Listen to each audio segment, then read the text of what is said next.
Meet Selena. Ooh, can I play that game? Maria Elena. Now he's like, I can do this, Mom. Juan. And this is only big, small section. Maya. Maya! And Waylon. Where's my laugh? Where's my laugh? All enjoying life thanks to you.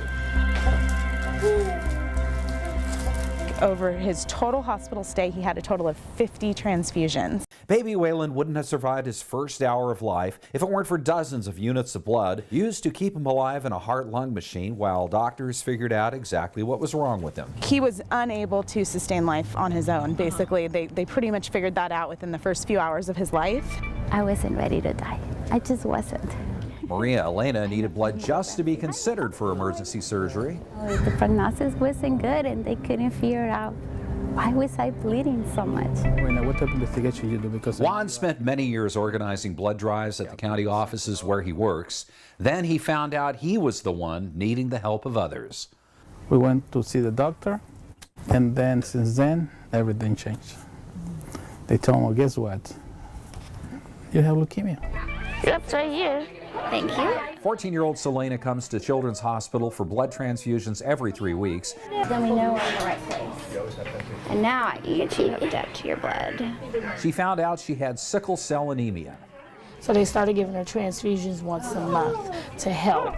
Well, I have a locked room. 5-year-old Maya makes visits to a New York City hospital every 3 months that has special equipment that allows them to track the cancer that was first discovered in her brain when she was 5 months old. She immediately went through probably, I'd say the first week we were in the hospital, about 19 blood transfusions. So it was really what was keeping her alive. You may not think about who's getting this amazing medicine you have a part in creating, but these people think about it all the time. What's going on with the fella?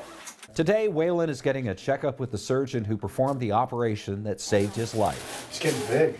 Yeah. But just 6 months ago, Waylon was being kept alive by a heart-lung machine because his diaphragm and lungs were not fully developed when he was born. So without this machine, he couldn't survive. The hope was that it would give him time to get strong enough to undergo surgery. He was on a heart-lung machine for many days, and without the addition of blood from the blood bank, wouldn't have been able to survive. Waylon pulled through thanks to the heart-lung machine and was able to have that life-saving surgery. That machine alone took several units of blood just to prime the machine, just to get the blood in the machine so that we could then circulate it through his body.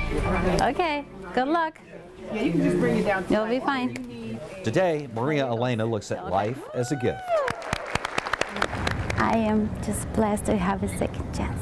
Just a few months ago, Maria Elena didn't think she would be here to wish her kids luck in their band performance. The doctor estimated that I had between 30 and 35% left of my blood in my body. That was when she went to the emergency room because the bleeding was part of a typical menstrual cycle that hadn't stopped for months. I actually thought I was gonna die. And doctors couldn't figure out what was wrong. They couldn't do anything because I would not survive surgery. Many pints of blood later, I came out of surgery. I opened my eyes and I was so happy. now she and her husband are planning their trip to London with the Great Oaks High School Band to perform for the Queen at the New Year's London Parade. I asked God, if you need me, take me. But if you don't need me, I want to meet my grandkids. Today, Maya is a happy 5-year-old who loves to skip rather than walk most places that she goes.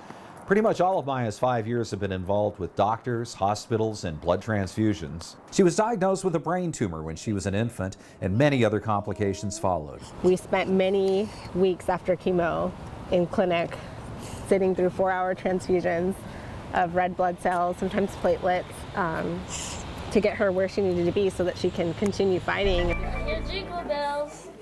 Today, Selena makes her monthly visits to Rady Children's Hospital for blood transfusions. Like Maya, Selena has gotten used to hospitals and blood transfusions. It's just part of her regular routine.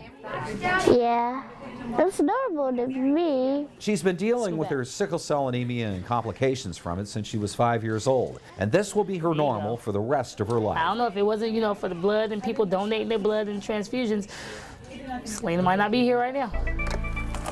Better help? Juan was always a caretaker, family, friends, organizing blood drives at his workplace. Then, while working long hours heading the program that helped the flu scare in 2009, he felt tired. I thought it was stress. Juan had a bone marrow transplant a year after being diagnosed with leukemia. While waiting to find a donor, he needed lots of blood. And I was okay for a while, but I do receive a lot of blood. In one day, maybe 4 or 5 pints.